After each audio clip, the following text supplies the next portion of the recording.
For those of you who grew up in Southeast Asia, whether it's in the Philippines or Hong Kong, Malaysia, or Indonesia, you'll probably recognize a magical girl anime that deals with a Little Red Riding Hood XP and her two male friends who are under the tutelage of a young man who himself is a mage or wizard and who also has his own love-hate relationship with a female mage.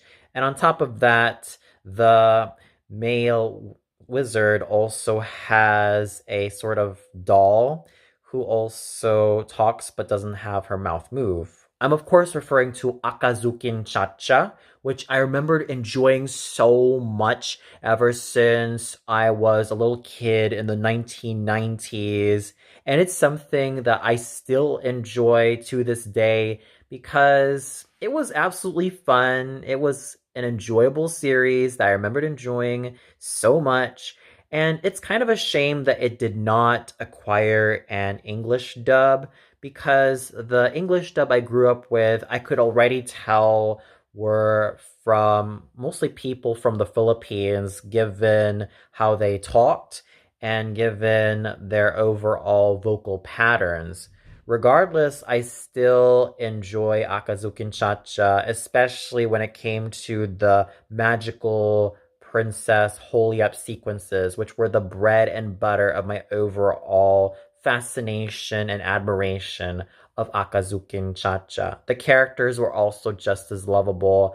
I remembered enjoying Ria, Shine, and Cha-Cha, and Cha-Cha was such a peach of a person, always optimistic, always kind hearted, always loving.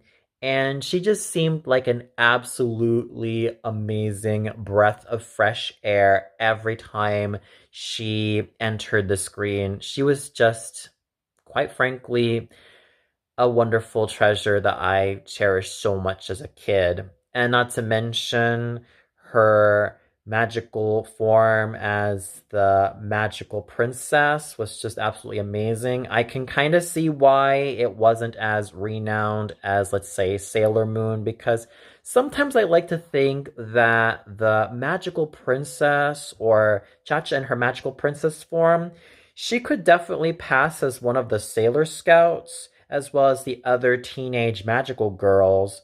And there are also a lot of literary references that I love, whether it's from the fairy tales of Charles Perrault or Hans Christian Andersen or Brothers Grimm, especially when it comes to Marine, almost like the Little Mermaid.